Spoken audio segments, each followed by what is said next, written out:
I almost died. But the most painful part wasn't the wound inside my body. It was the message my own family sent me while I was lying in an ambulance. They told me to stop overreacting and figure it out myself because they were busy going to a concert. And in that exact moment, I realized that for 34 years, I had never truly had a real family.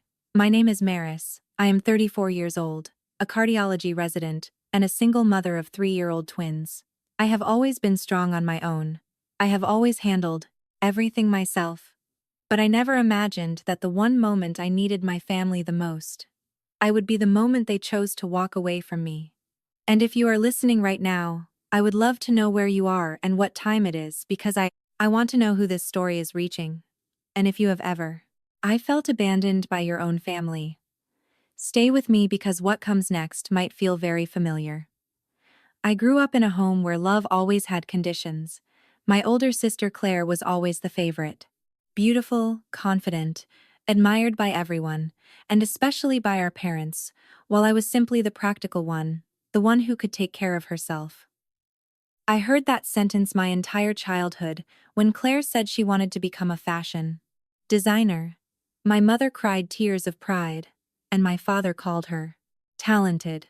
But when I said I wanted to become a doctor, my father just nodded and said that is stable, and that was it. So I told myself it did not matter. I just needed to work harder, be better, and maybe one day they would finally see me. So I buried myself in studying as if my entire life depended on it. And maybe it really did. 8 years ago, after I graduated, my father called me saying they were struggling and needed help just temporarily. I did not hesitate. I transferred $2,400 that same night, and that was the beginning of everything they said. It was just one time, but then it became every month. The mortgage, the insurance, the repairs, even money for Claire's fashion projects all became my Claire's responsibility. And I never said no, even when I was pregnant alone, abandoned, and terrified in a hospital bed. I called them not for money, just for someone to be there. But they told me Claire needed them more, and they never came yet the money. I sent never stopped. I thought that was love. I thought that was family. Until the day everything shattered. The accident happened after a 16-hour shift. I was exhausted, but all I wanted was to go home and hold my children when suddenly, a truck ran a red light and crashed into me. There was no warning, just impact and darkness. When I woke up, I was in an ambulance, bleeding in unbearable pain. The doctor said I might have internal bleeding and needed emergency surgery, and in that moment, the only thing I could think about was my children. I called my father. I begged, I told him I might die. But what I received was a message saying, "Stop bothering us. We have concert tickets tonight." Followed by a laughing emoji, and right then something inside me broke. Completely. I did not cry. I did not scream. I simply went silent. I called an emergency nanny service, paid triple, and handled everything myself. And in that moment, I made a decision. A cold, clear decision. I would stop everything. And if you have ever reached that point where you realize you have nothing left to give, type I understand because I want to know. You are here with me. 5 days after surgery, I lay in a hospital bed with no calls, no messages, no visits from my family, only strangers taking care, 2 of me, and photos of my children sent by a hired service. I opened my laptop and looked at every transfer I had sent over 8 years, more than $360,000. I stared at the number for a long time, then I canceled every payment, blocked every number. No tears, no hesitation, just one feeling: relief. But I did not know that this was only the beginning. 2 weeks later, when I finally returned home, still in pain, still recovering, there was a knock on my door, and when I looked through the peephole, my heart nearly stopped because standing there was the one person I never expected to see, the only person who could change everything: my grandfather. I stood there for a second, staring through the peephole, unable to move, because the man standing outside my door was the last person I ever expected to show up in my life again. My grandfather, the only person in this family who never raised his voice, but whose presence alone could silence an entire place. Room, and for some reason, my hands started shaking. As I slowly opened the door, he did not say a word. At first he just looked at me, really looked at me, like he was searching for something in my face, and then, without warning, he pulled me into a tight hug and whispered, "I know everything." And in that moment, something inside my chest that I had been holding in for years almost broke completely. I stepped back, trying to stay composed, but my voice was not as steady as I wanted it to be. "How did you find out?" I asked. And he simply replied, "Your aunt called me the night it happened. And when she told me what your parents said to you, I knew I had waited too long to step in." He walked into my house slowly, looking around, as if he was piecing together the life I had been living, without anyone noticing the toys on the floor, the dishes in the sink, the quiet exhaustion that still lingered in the air from everything I had been carrying alone for years. He sat down at the table while my twins cautiously approached him, curious but not afraid, and within minutes he was smiling at them, asking their names, listening to them like they were the most important people in the world. And I realized something I had. I've never seen my own parents do that with this much patience, this much presence, and it hit me harder than I expected after a few minutes. He turned back to me, and his expression changed, completely serious. Calm and firm. "Do you still have records of the money you sent them?" he asked, and I nodded slowly. "Every transfer, every payment," I said, and he gave a small approving nod. "Good. Then I want you to organize everything, every dollar, every date, because next week at my birthday dinner, the whole family will be there, and the truth needs to be heard." I felt my stomach tighten instantly, not because I did not want the truth to come out, but because I knew what it would mean. It would not just expose what they had done, it would break the image the family had carefully built for years, and I was not sure I was ready for that. "What if they hate me?" I asked quietly, and he looked at me for a long moment, before saying, "The people who deserve you will not, and the ones who do never truly did." And for the first time in long time, I felt something I had not allowed myself to feel: hope, but it was mixed with fear, because deep down, I knew this was not going to be a quiet conversation, this was going to be a confrontation. And if you have ever stood on the edge of telling a truth that could change everything, you know exactly how that feels. That mixture of relief and terror at the same time. And if you are still here listening to me right now, I want you to tell me, would you have the courage to speak, or would you stay silent? Because the next part of my story is where everything started to unravel completely. The night of my grandfather's birthday arrived faster than I was ready for, and as I sat in the car outside his house with my hands resting on the steering wheel, I realized something my entire life had been leading to this moment: not the accident, not the money, not even the betrayal, but this exact a point where I would have to decide whether I would stay silent like I always had, or finally tell the truth. I glanced in the rearview mirror at Oliver and Sophie sitting in their seats behind me, talking softly, unaware that the next few hours could change everything about the family they were born into, and I took a slow breath before stepping out of the car, holding my bag tightly because inside it was the folder: 8 years of numbers. 8 years of silence. 8 years of being the one who gave everything without ever asking for anything in return. The house was already full of people, laughter, music, glasses, clinking. Everything looked perfect on the surface, like every family gathering I had ever attended. But this time I could feel it beneath the surface. Something waiting, something ready to break. And the moment I walked through the door, the room shifted, not loudly, not dramatically, but just enough for me to notice the way conversations paused, the way eyes followed me, the way whispers started forming quietly in corners. I saw my parents almost immediately standing near the fireplace, looking exactly the same as they always had, confident, composed, untouchable. And for a brief second I wondered if I should turn around, walk out, and pretend none of this was happening. But then I remembered the ambulance, the pain, the message, and the choice had already been made.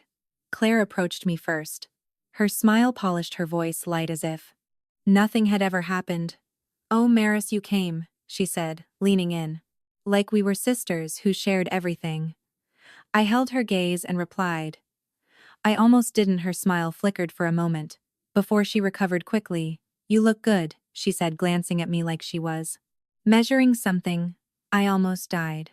I answered calmly, and for a split second, the mask slipped from her face before she turned away, excusing herself into the crowd, like she always did when things became uncomfortable, and that was when I knew. Nothing had changed for her. Not really, and maybe it never. About 20 minutes later, I heard her voice again, but this time it was louder, deliberate enough for others to hear. "I'm really worried about Maris," she said to a group of relatives nearby. Accident affected her more than she admits. She's been saying strange things lately. I felt my body go still, as every word landed exactly where she wanted it to land, creating doubt before I even had a chance to speak. My mother joined in. Her voice, soft, trembling, practiced. "We've tried to help her," she said. "But she cut us off completely. We don't understand what happened to her," and just like that, the story was being rewritten right in front of me. I could feel people watching me, not with judgment yet, but with uncertainty. And that uncertainty was dangerous because it meant they were deciding who to believe. And if you have ever been in a room where your story is being told by someone else, you know how powerless that feels. But I said nothing. I simply stood there holding my children, steadying my breath, because I knew something. They didn't know I wasn't here to argue. I wasn't here to defend myself. I was here for the truth, and the truth was coming, whether they were ready or not. And if you are listening right now, I want you to think about this moment carefully. What would you do if your own family tried to turn your pain into a lie? Would you speak immediately, or would you wait for the right moment? Because what happened next was something none of us could take back. The room slowly fell silent, not because anyone asked it to, but because something in the air shifted, the kind of shift that happens right before a storm breaks. And then I saw him, my grandfather, standing near the center of the room, setting his glass down with a calmness that felt almost unsettling. He did not raise his voice, he did not rush, but somehow, every single conversation stopped, every eye turned toward him, and in that moment, the party no longer felt like a celebration, it felt like a courtroom. "Before we continue with the evening," he said evenly, "I would like to say a few words." His tone was controlled, steady, the kind of voice that did not need to demand attention because it naturally commanded it. My father immediately stepped forward, forcing a polite smile. "Dad, maybe this isn't the right time," he said quickly, but my grandfather did not even look at him. "This is exactly the right time," he replied calmly, "because family deserves the truth." And then he turned his gaze directly toward my father, his eyes sharp and unyielding. "Richard," he said, "let me ask you something simple. Who has been paying your mortgage for the past 8 years?" The question landed like a shockwave across the room. Conversations that had just started to recover, froze again. My father blinked, clearly caught off guard. "We pay our own mortgage," he answered too quickly, too confidently. And for the first time, I saw something crack in his composure. My grandfather reached into his jacket and pulled out the folder. My folder, the one I had handed him days earlier, and held it up slightly because according to these records, he continued calmly, "Someone else has been paying $2,400 every month for 96 months straight." A ripple, kind of whispers spread across the room. People leaned closer, eyes shifting between my father and the folder. "That's not what it looks like," my mother said quickly, her voice tight. But my grandfather did not pause. He opened the folder slowly, deliberately turning the pages, as if he were presenting evidence in court. "Mortgage payments," he said, clearly. $230,000 insurance premiums, $76,000, emergency expenses, and additional support over $40,000. And then he closed the folder and looked around the room. "The total amount is approximately $360,000. And suddenly the room was no longer quiet. It was heavy, the kind of silence that presses against your chest. My father's face had gone pale. My mother looked like she might collapse, and Claire stood frozen, her confidence completely gone. And then my grandfather spoke again, but this time his voice softened just slightly. "I am not here to accuse," he said. "I am simply presenting facts, and facts speak for themselves. He paused, letting Hubad, in the weight of his words, settle before continuing. Now I have another question. He looked directly at my parents during those 8 years. How many times did you thank her? No answer. How many times did you thank her? Show up when she needed you. Silence again. How many times did you choose her? The question hung in the air unanswered because everyone in that room already knew the truth, and then without raising his voice, my grandfather delivered the final blow. 2 months ago Maris was in a serious accident, he said. Slowly, she was bleeding internally and needed emergency surgery, and from the ambulance, she called her parents asking for help with her children.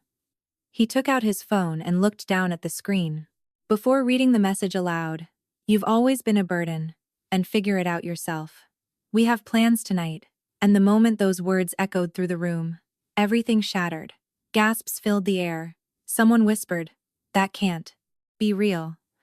But no one could deny it, because the truth has a way of making itself undeniable. My mother began to cry, not the controlled tears from earlier, but something raw and panicked. My father tried to speak, but no words came out, and Claire looked around desperately, as if the Plera, searching for someone, anyone to support her version of the story.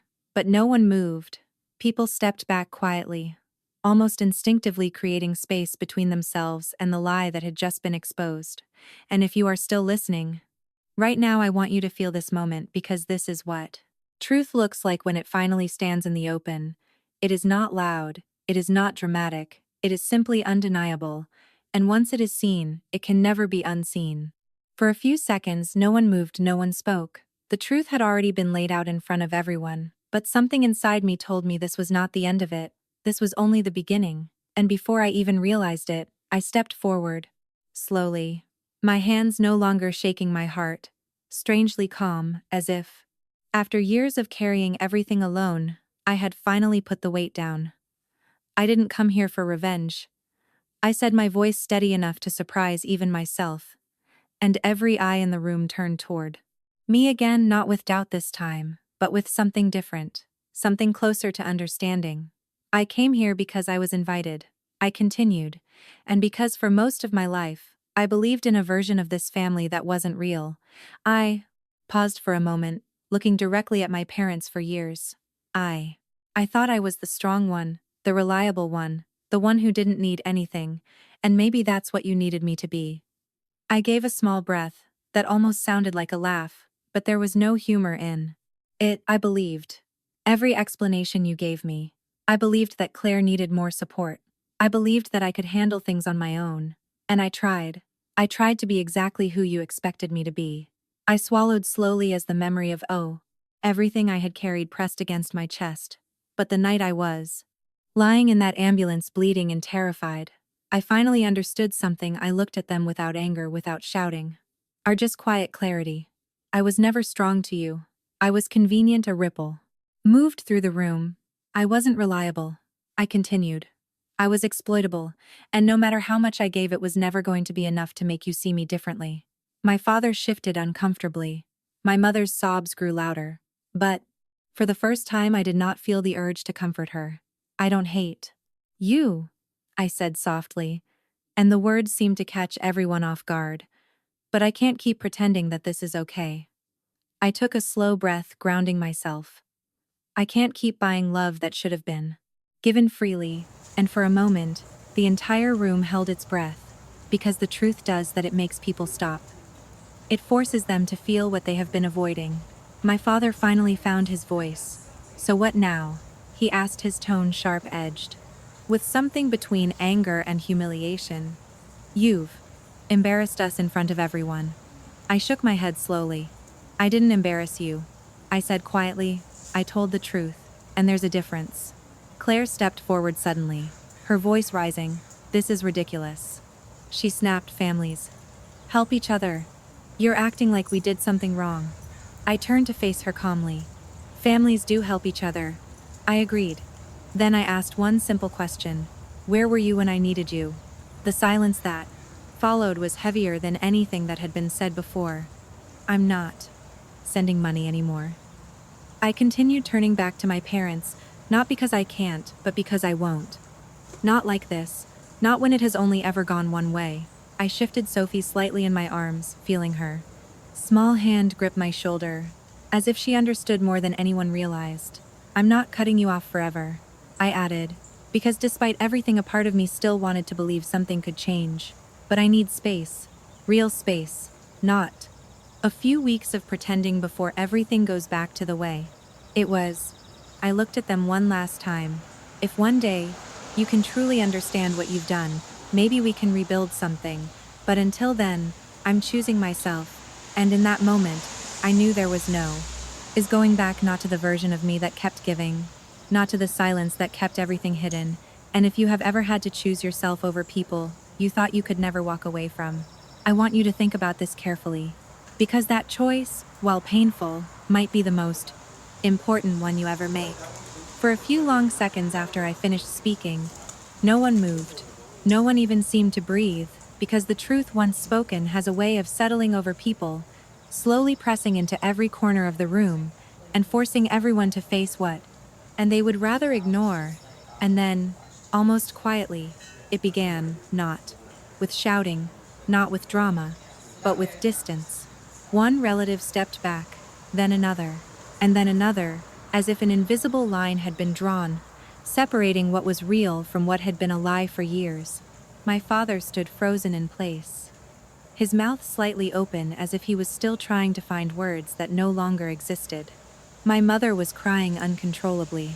Now, not the kind of tears meant to gain sympathy, but something deeper, something closer to panic, because for the first time, there was no one rushing to comfort her, no one stepping forward to defend her version of the story. Claire looked around the room, her eyes searching for support, for validation, for someone to agree with her, but the room had an end of Zen's story already shifted, and she could feel it just like I could. People were not looking at her the same way anymore. They were not looking at any of them the same way anymore. An uncle near the back finally spoke, his voice low but heavy. Jesus. Richard, he said slowly, all this time you were living off your own daughter and calling her a burden. The words landed harder than anything I could have said myself, because they were not coming from me. They were coming from someone who had just witnessed the truth unfold in real time. My father tried to respond, but his voice broke halfway through. We never meant it like that, he said weakly, but even he didn't sound convinced.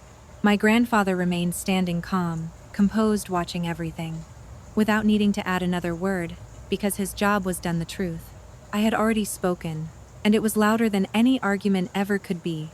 I stood there holding my children, feeling something unfamiliar and settle inside me. Not anger, not sadness, but something quieter, something steadier. Freedom. It didn't come with relief the way I expected. It came with clarity, the kind that changes how you see everything and everyone around you. And if you have ever reached a point where you finally stop carrying what was never yours to carry, you know that feeling. It is not dramatic, it is not loud. It is simply a quiet release, as if something heavy has finally been set down after years of holding it alone. My mother took a step toward me, her hands trembling. Maris, please, she said, her voice breaking. We can fix this. We can talk. I looked at her for a moment, really looked at her, and for the first time, I did not feel responsible for her emotions. I'm not fixing this tonight, I replied gently, and that sentence alone seemed to hit her harder than anything else, because it meant control was gone. The version of me that always gave in, that always made things easier for them, was gone, and there was nothing they could do to bring her back. My father turned away, unable to meet anyone's eyes anymore, and one by one, people stopped speaking to them, not out of cruelty, but because there was nothing left to say. When the truth becomes that clear, words lose their purpose within minutes. The room that had once felt full of noise and celebration had transformed completely. The music had stopped, the laughter was gone, and what remained was something much more real, something much more honest. And as I turned toward the door, holding Oliver and Sophie close, I knew this moment would follow all of us, long after this night ended. Because some truths once revealed do not disappear. They reshape everything. That night did not end with shouting or dramatic confrontations. It ended with something much quieter, and something far more permanent. Silence. My parents left early. No one stopped them. No one followed them, and no one said goodbye. The front door closed behind them. And it felt like a chapter had ended, not just for me, but for everyone who had witnessed what happened inside that house. In the days that followed, the ripple effects spread faster than I expected. Messages began arriving from relatives I hadn't spoken to in years. Some of them apologizing, some of them simply asking if I was okay. But what struck me the most was how quickly the narrative changed. The same people who once believed my parents without question were now questioning everything they thought they knew. The family group chat, where I had once been called a burden, went completely silent and then disappeared entirely, as if it had never existed. But the real shift was not in the messages, it was in the absence of invitations, gatherings I used to attend. Every holiday, every birthday, every weekend, dinner. My parents were no longer part of those conversations. No one made a formal decision, no one announced it, it just happened quietly and naturally, as if the truth. I had rearranged everything without needing permission. 3 weeks later, I heard from my aunt that my parents had listed their house for sale. At first I didn't react, I simply listened as she explained that without the monthly support, they could no longer keep up with the mortgage payments. The house that had stood as a symbol of stability for so many years was now becoming something else. A consequence. And for a moment, I waited for guilt to come. I waited for regret, for that familiar feeling that had actioned something else. Always pulled me back into their lives, but it didn't come. What I felt instead was something I hadn't allowed myself to feel before. Distance. Not cold, not cruel, just distance. The kind that allows you to see things clearly. For the first time I looked at my children playing in the living room that evening, and realized something: everything I had once given away, I could now give to them. Their future, their security, their stability, would no longer depend on sacrifice. It would be built on choice. And that realization changed something inside me completely. About 2 months later, I received a call from an unknown number. I almost didn't answer, but something made me pause, and when I picked up the voice on the other end, and surprised me, it was Claire, but I didn't sound like herself. Her confidence was gone, her tone softer, almost uncertain. "I know I don't deserve your time," she said quietly, but I needed to say something, and for the first time, I heard something real in her voice. Not performance, not control, but honesty. "I'm sorry," she said, and the words hung. They're fragile, like they could break at any moment. I didn't respond immediately. Not because I didn't hear her, but because I was trying to understand what those words meant coming from someone who had. "I never needed to say them before. I didn't know about the money," she continued. "Not all of it, at least I knew they struggled sometimes. But I thought they handled it. I never asked." And then she paused, because I didn't want to know the say. Honesty in that moment felt heavier than any excuse could have been. I liked being the one they chose," she admitted. "I liked being the easy one, the one who never had to fight for attention." And for the first time, I understood something: she had been part of the system. But she had also been shaped by it, just like I had, in a different way. "I'm not asking you for anything," she added quickly. "Not forgiveness, not money. I just needed you to know that I see it now. All of it." I took a slow breath and replied, "Then, start there, stand on your own, be better." The call ended quietly, but it left something behind. Not resolution, not closure, but possibility. And sometimes that is enough to begin again.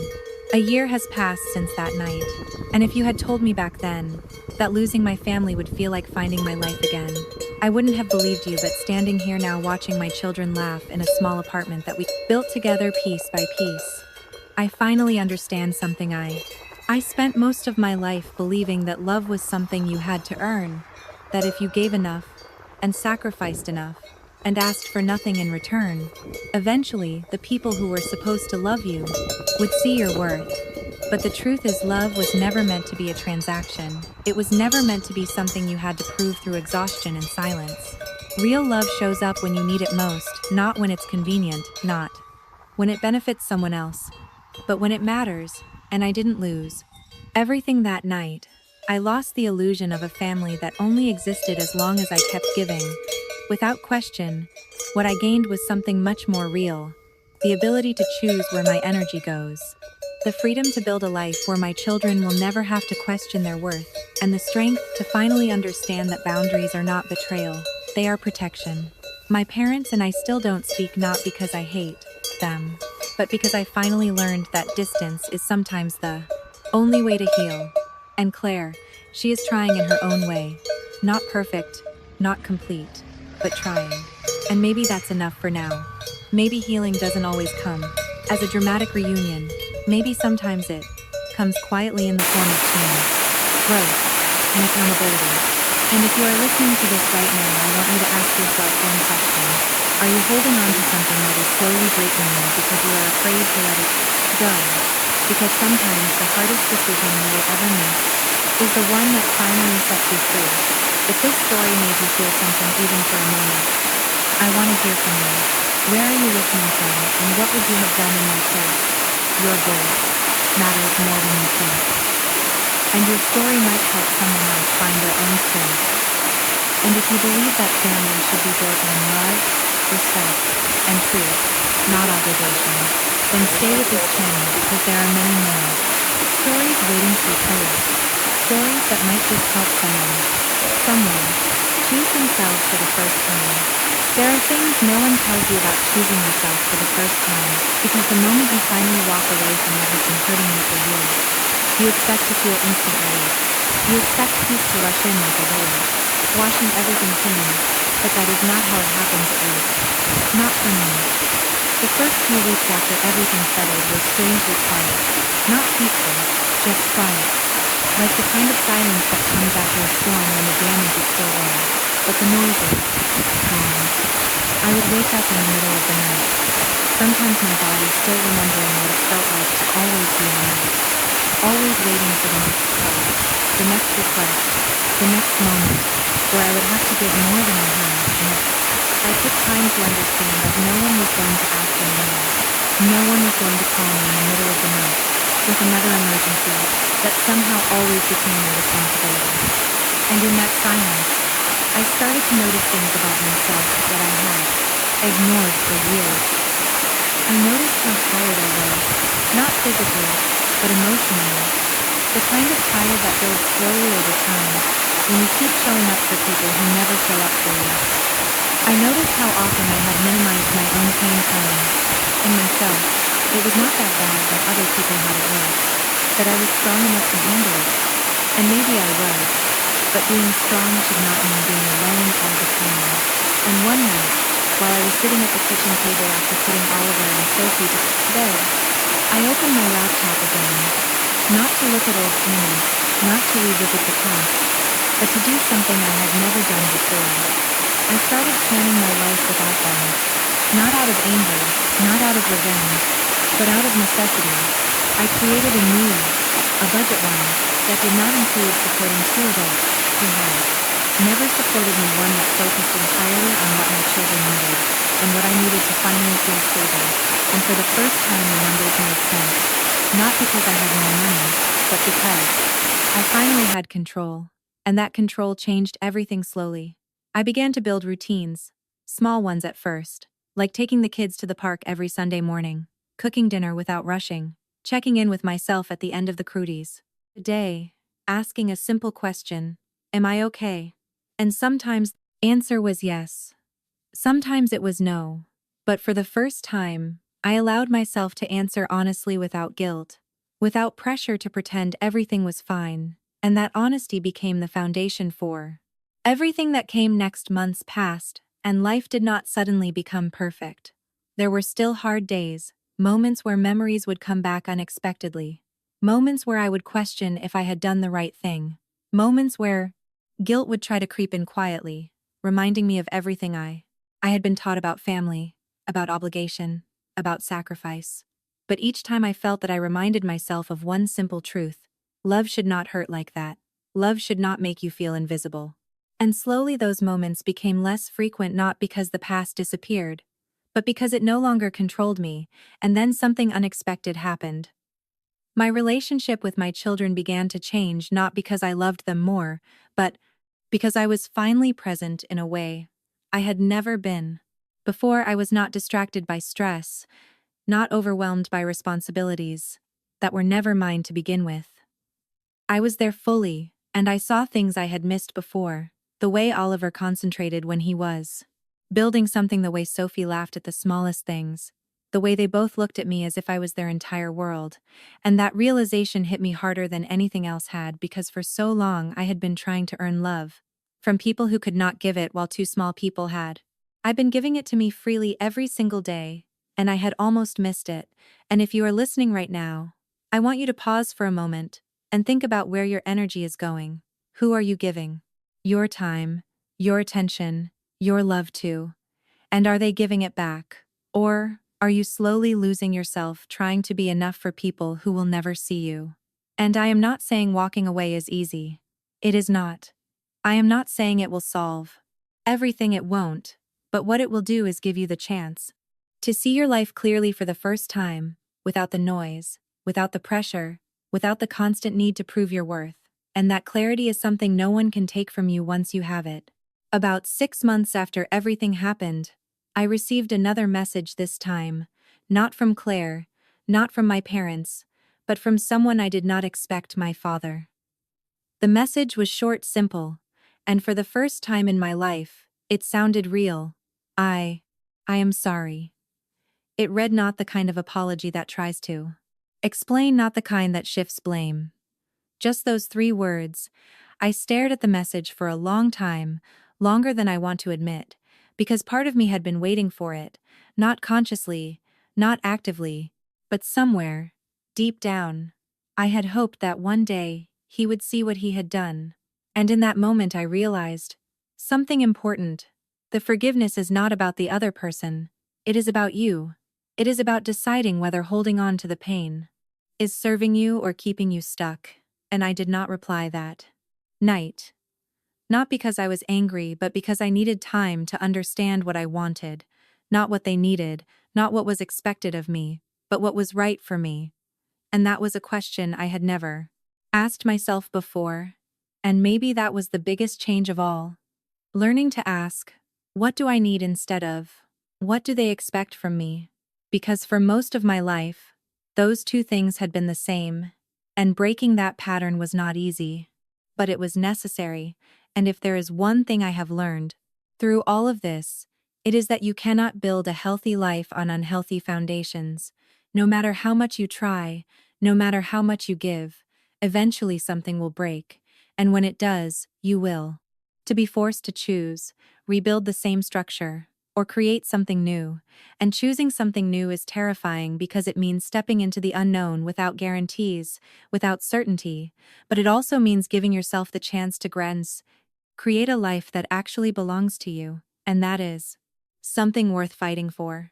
There is a strange kind of clarity that comes when you finally stop explaining yourself to people who were never really listening in the first place, and I didn't realize how much of my life had been spent trying to be understood by people who had already decided who I was long before I ever had the person's chance to show them otherwise. For years I had been trying to prove something to my parents, that I could be enough, that I could be worthy of the same attention, the same love, the same pride they gave so easily to someone else. But the truth is, when people are committed to a version of you that benefits them, no amount of proof will ever change their perspective. And that realization was painful, not because it was new, but because I had ignored it for so long, pretending that if I just gave a little more, tried a little harder, things would eventually shift, but they never did. And walking away forced me to see that clearly for the first time, without excuses, without justifications, just the truth. And once you see something like that, you can't unsee it. No matter how much you wish you could. Life after that realization did not become easier overnight, but it became more honest. And there is something powerful about honesty, even when it was busy, is uncomfortable, even when it forces you to sit with feelings you have spent years avoiding. I started noticing how often I would second guess myself in small decisions: what to cook, what to say, how to respond to messages, as if somewhere deep inside I was still waiting for someone else's approval, and breaking that habit took time. It took conscious effort to remind myself that I was allowed to choose without asking for permission, that I was allowed to prioritize my own needs without feeling guilty. And that kind of change does not happen all at once.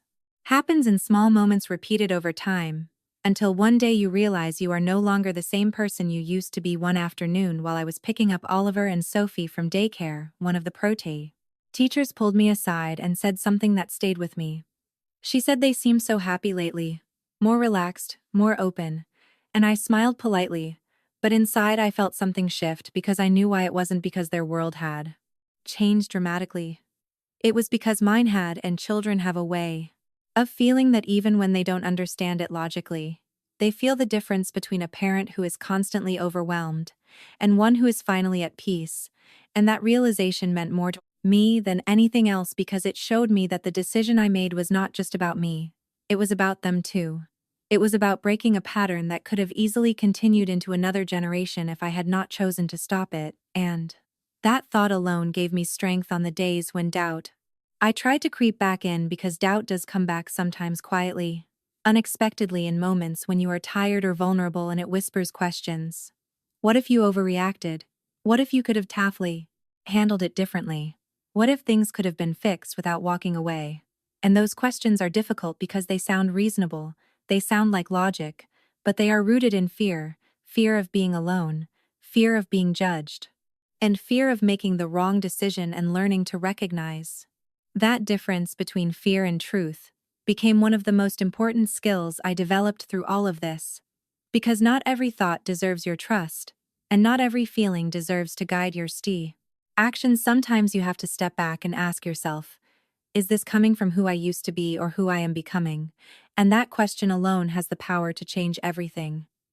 A few weeks after my father's message, I finally replied, not with a long explanation, not with a list of conditions, just a simple sentence: I need time and space, and if you are serious about your apology, you will respect that. And for the first time in my life, I set a boundary without feeling the need to soften it or explain it away. And that boundary held.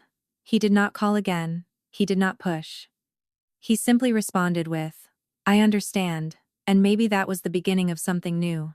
Not reconciliation, not yet, but respect. And sometimes that is where healing starts, not with grand gestures, but with small, consistent changes that prove someone is willing to do things differently.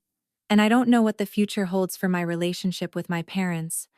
Maybe one day we will sit down and talk openly about everything. Maybe there will be accountability. Maybe there will be understanding, or maybe there won't. And I have learned to be okay with both possibilities, because my life no longer depends on that outcome. My peace no longer relies on whether someone else chooses to change. And that is a level of freedom I never thought I would have. And if you are still listening to this story, I want you to know something important.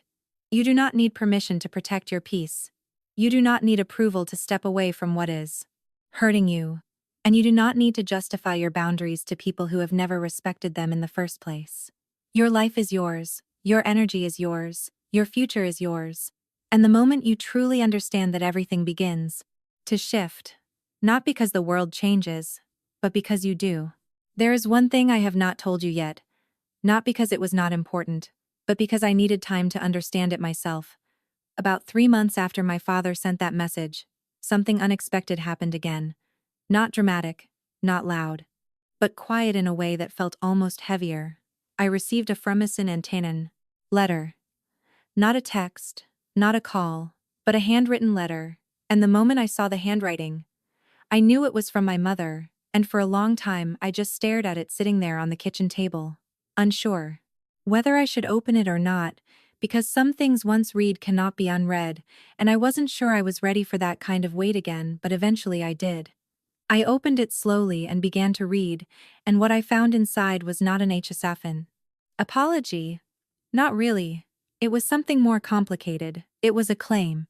Reflection of a woman who had lived her entire life in a way she had never questioned until now. She wrote about how she had always believed that love meant sacrifice, but only in one direction. She wrote about how she had followed the same pattern she learned from her own parents without ever realizing the damage it caused, and for the first time, she admitted something I never thought I would hear. She said, "I did not see you. Not really. I saw what you could do for us. I saw what you made easier. I saw what you carried, so we did not have to. And I am ashamed that it took losing you to understand that I had to stop reading for a moment because those words landed deeper than any argument ever could. Because they were not defensive. They were not trying to justify. They were simply honest, and honesty, even when it comes too late, still matters." She did not ask me to come back. She did not ask for forgiveness. She simply wrote, I learn how to be different, even if it is too late for us, and I don't know why, but that sentence stayed with me longer than anything else, because it showed me something important. People do not always change when you need them to. Sometimes they change when they are forced to face the consequences of their actions, and by then the relationship may already be broken beyond repair, and that does not make your decision wrong. It just means the timing was never in your control. I folded the letter carefully and placed it back on the table.